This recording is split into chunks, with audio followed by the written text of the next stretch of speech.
Hey guys, I went on a total tangent. I got so excited, I got very passionate about staying young, the fountain of youth, and finding it. I was talking about why some of you are not keto adapting, because you can't get your blood glucose down, that even though you're eating low carbohydrate, it's up here. And I was talking about studies about being insulin resistant in the beginning and how keto creates a cortisol effect in the beginning. Yes, all true, because your body's addicted to the carbs and the lifestyle from before. So when people decide to refeed, because that's the subject, it's about refeeding, that's the part 2 of this whole video series. Should you refeed? Hell no! What is it that y'all don't understand? You don't refeed. And the people who say it's so successful, they're not honest. They're food addictive, freaking the brain pounding for simple carbohydrates is out of control. Yeah? The downregulation of serotonin, because over 4 grams is creating an excitatory response in the blood. And if you've already have a serotonin dopamine issue, you think that refeeding on carbohydrates and stuffing yourself is helping your serotonin? You think the glycating aspects of too much glucose shot in the bloodstream on the weekend on your refeeds is good for your body? No. Do you think the stacking up of insulin in your blood that's ruining your body is helping you? No. But your A1C improves. Well, look at my A1C numbers. They've improved. Look at my fasting glucose. So I'm better now that I've refed. Right, okay. So you put your body in starvation mode, because when you first try keto, you're not keto adapted. You're starving. I don't care if you eat 5,000 calories of fat. Your body doesn't know what to do with them in the beginning. They have to develop the tools, little enzymes, to do the job, to break down the fat, to then get into the Krebs cycle and get the beta-hydroxybutyrate up in the old hoovit, the brain, to give you that energy. Make you feel good, make you feel balanced, and put you at that homeostatic level.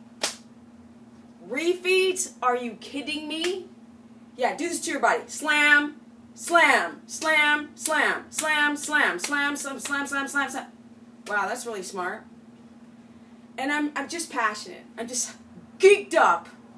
No caffeine, no glucose, it's all ketones. Hey guys. But it's true. I just don't understand why people go for these trends that don't make sense. If you're gonna try the trendy non-BS diets or the keto diet, yes, be smart about it. If you're not ready to go the mile, to do whatever it takes to cross that bridge over to ketosis land, don't do it. Because it'll jack you up. Yes, do keto for a month and you're not doing it right because you're in a freaking hurry. Yeah. You're going to get juiced, gassed, jacked. You're going to feel like bungholeness. It's not fun. You have to be patient. You have to change who you are. You have to look, be your own scientist. Why isn't that being said? Pay freaking attention. Write a journal. Write a sleep quality journal. Write an hunger, appetite journal. Like, yo, I'm so starving. I'm going to eat everything. I'm craving. What are you craving? Are you craving simple carbs? Are you craving? Are you craving fat? What are you guys craving? That's what's important. Are you constipated? Thyroid sign. Dry hair. Cold hands and feet, thinning hair, blood sugar dysregulation, too much estrogen, too much testosterone. Dudes, can't hold a woody? It's not normal. So, you think refeeding is going to spike your freaking growth hormone and your metabolism? Who comes up with this stuff? Nothing of this makes sense. And I work with so many people, and the numbers are coming back that doesn't. You want to do HCG diet? Really?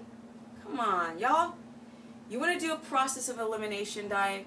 to see what your food intolerances and allergies are, please do so. Don't do it to lose weight. Do it to improve your health. Because if your health is in order, you're gonna lose the weight. You wanna refeed on carbs? You wanna jack your freaking insulin? You want to friggin' have your body overwork to then get rid of the glucose? You wanna spike your blood glucose? Pray tell, how is that going to improve your metabolism if you're deranged, if you're doing this bang, bang, bang, bang, bang, bang, bang?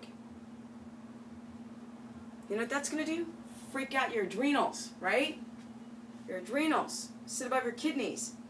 Because every time you do low carb, you're exhausted. And every time you refeed, you're overjacked.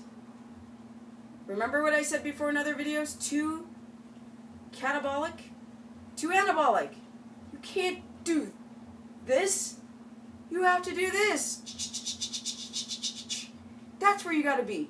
This is homeostasis. Not this and this and this and this and week by week and week doing this. But you think it's giving you the results? And then over time, it doesn't work anymore. And then you just stick. Especially women. Then, men, what happens to their testosterone? And then that starts to happen with them as well. Even some young dudes who try the ketogenic diet, they're like, it's shocking because they're like, I just want to get leaner, like I'm at 11% and I want to get down to 8. Okay, why do you want to get down to 8% body fat? How did you get up to 11 or 12 or 16? Are you looking at your sleep? Are you looking at infection? Are you looking at candida? Are you looking at your lifestyle? Are you looking at your food? No. You're just looking at the body fat percentage. Just check the time. Okay. So, you guys go and you want to try the ketogenic diet because you want to get ripped. But, like, you want to get ripped because you've heard, oh, I can't grow muscle on keto. Well, yes, you can. Obviously, you guys have seen in my earlier videos and now that I've gotten juiced. I've become jacked. This is a 47-year-old woman. I'm not in my 30s. And I'm not in my 20s. Don't compare me to someone else, yo. I'm freaking considered middle age. Really? Really, really, really, really? You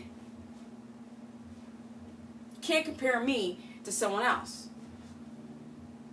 Because I've got the odds against me because my cells have aged. They're not as strong as a 20, early 30-something-year-old. So for me to maintain my DNA and keep the telomeres on the ends of my DNA chain so they don't pop off and start to fray and I start to look aged, then I have to do epigenetic gene expression therapy on myself. But to do that, you have to go the mile and do whatever it takes to get yourself back in balance. That's what you got to do. And refeeding on the weekends, and carb loading, and carb backloading, and carb night boat loading is not the way. You don't want the body to do this. Slam, slam, slam, slam, slam, slam. Because whatever short-term goal that you might have might create long-term damage that later on is going to jack you up. So be very, very, very careful, guys. I'm just saying. What I suggest for people who want to lose weight is to give yourself a year. But I have a wedding. But I have like a reunion. But I have an event. I don't know what to tell you. You want to lose weight? You want to keep the muscle and burn the body fat and keep your thyroid, your adrenals, your reproductive system, your heart health, and your hormones in balance? Then give yourself a freaking year. Because I've been doing this puppiness for 5 years now, and I was never in a hurry. So now, 5 years later, so what? So I started when I was around 42. Now I'm 47. If this is what 47 looks like, I'm going to take it. I'm going to take that. I'm going to eat it all day long. Because I was never in a hurry. So now time is very subjective. Because what might take you a month or two or even 6 months literally to get into ketosis of doing all the right things, to me that was years ago. And to be honest, in the first year I just played around with my macros because I didn't know what I was doing. But I didn't care because I was not in a hurry at all. Wasn't in a hurry. If I gained weight, I could lose the weight. And when I lost the weight, I just sculpted out the ultimate body for me. That's what I did. Even with a knee injury, I've had 10 surgeries on my left knee from being a pro skateboarder, and I cannot run, jump, lunge, squat, or run out of a burning building. But I tell you this, my legs, my whole development in my legs, my hamstrings, my quads, my glutes, calves are all developed because I've been chipping away at freaking Mount Everest for the last couple of years building these muscles because I was not in a hurry. So it's just like, because what takes me a couple of years to build in my legs from all these surgeries and all of the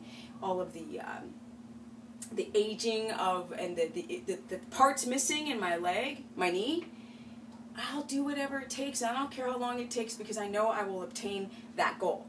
And that's what you guys need to think about. Yeah? You have to look at life like this.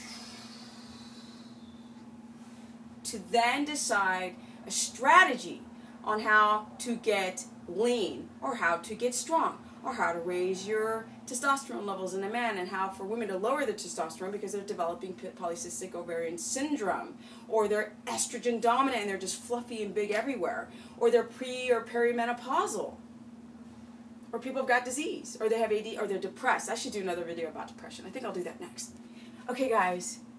That's it. It's a long rant, but it was kind of like from the first video I'm doing into the second one about, you know, do carbohydrates, are they for everyone? I mean, the lacking of them, the ketogenic diet, is it for everyone? Yes. It's very primal. It's what our bodies prefer ketones, contrary to what you've been told or read. You have to read more. And then you have to make your own choices based on what you have learned. And don't let people like me or anyone else be the defining decision maker without you thinking first based on the knowledge that you have acquired. Because that's all that I did. I just did the work because I am a reflection of who I am. My body is a reflection of my personality. So I wanted to learn, so therefore I learned. Use me as a stepping stone tool to learn more about your body, how it functions, how things that are perceived as normal, they're not normal, guys. It's not normal to have ADD and that you cannot focus and that you want to sleep at your desk and you're awake at night and you freaking want to hit the snooze button in the morning. That's not normal. It's not normal to be gassy and bloated. And the more I ask people that question, they're like, yeah, I'm kind of bloated. I'm kind of constipated. I'm like, constipation. That's when your body is either not getting enough fiber, but really it can be about so much stress in your body that your body doesn't want to do peristalsis to poop because it takes too much energy to poop, so you get blocked up. And that's a sign of stress already manifesting in your body. Hi, guys. I just love this. I'm more excited and passionate rather than, like, truly frustrated. I'm like, oh my God, I learned all these things, and I was like, who can I tell? Oh, I got the internet. I'll just tell everybody on the internet how fabulous knowledge gives you a sense of empowerment. And that's all I'm doing. I'm just like throwing it out there. I'm stoked. I've been able to help people and be that stepping stone for them. It's great for autoimmune disorder. I can't even begin. People keep asking me about lupus. I'm getting a lot of people with lupus.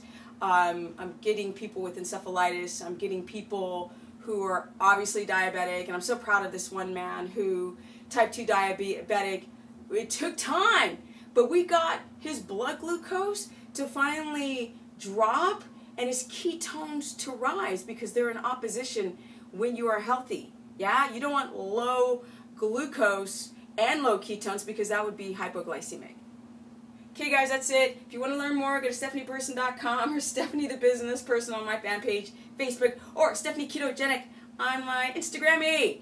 because I'm just ranting and I got to do one more video. So don't refeed.